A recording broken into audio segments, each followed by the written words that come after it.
guys, welcome to my YouTube channel. Ngayon po ay papakita ko po sa inyo kung paano po ako magluto ng ginisang patula na may maliliit na hipon po guys. Kaya ito po yung mga ingredients po na gamitin ko po guys. Ayan po yung patula na nahiwa ko na. Ayan po tayo dyan na luya, bawang at sibuyas. Meron po tayo yung maliliit na hipon. Meron po din po tayo dito patis. At meron din po tayong mantika dito. Kaya ayan po guys ang aking ingredients sa pagluto ng ginisang patula. So guys, umpisan na natin ang pagluluto natin.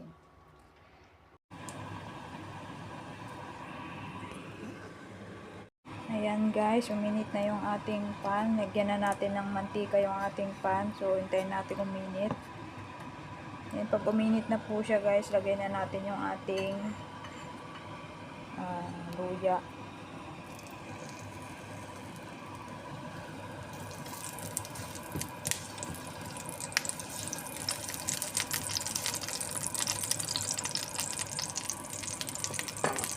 Ayan, yung ating sibuyas at bawang.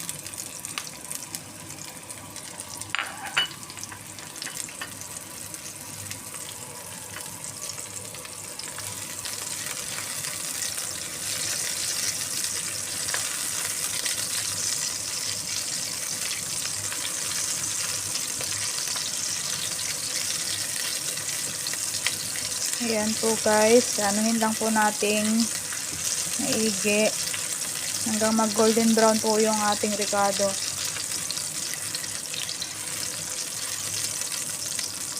Then pagkatapos po yan, ilagay na po natin yung ating hipon na maliliit.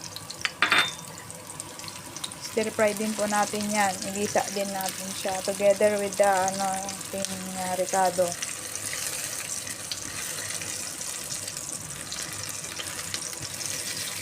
Then, pagkatapos po niyan, lagyan na po natin yung ating patula.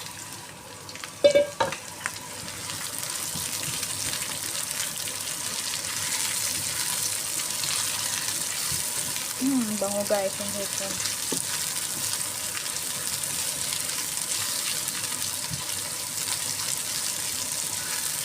Pagkatapos po niyan, ilagyan po natin siya ng kaunting patis.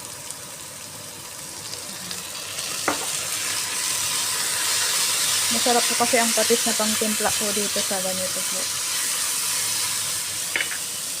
Hindukan natin kasi medyo konti lang yung ilagay natin. Ang 1 tablespoon or 1.5 tablespoon o depende po sa dami ng inyong lulutuin na patula, pero sa akin po ay unti lang po, kaya unti lang po ang nilagay ko din. Lagyan po natin siya ng tubig. Unti lang po yung ilagay niyang tubig kasi ang patula po ay magtutubig siya.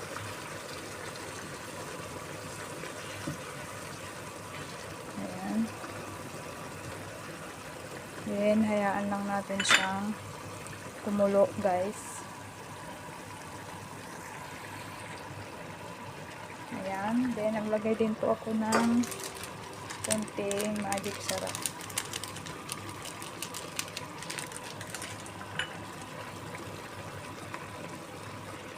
And then, black pepper po. Ayan, black pepper. Ang dagdag lasa po yan. Then, haluan lang din po natin ulit hanggang maluto po yung ating patula.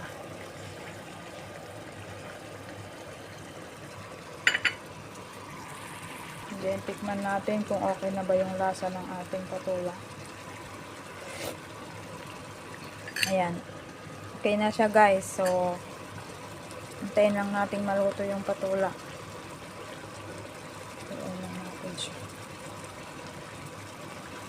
Yan, tama lang yung niya guys, o yung sabaw niya. Hindi, kasi guys, ayoko ng masabaw na gulay na ganito. Kasi hindi naman po to tinola.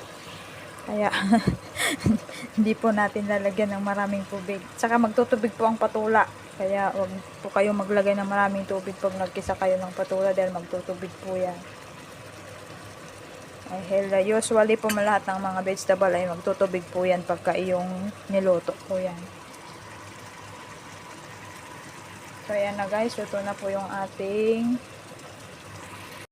So ayun na nga guys, tapos na yung ating patula. Ayan na. Ito na. So please don't forget to subscribe my channel, RGF Ilocana Vlogs, at click the bell button para updated po kayo sa aking mga videos. Bye guys. God bless po.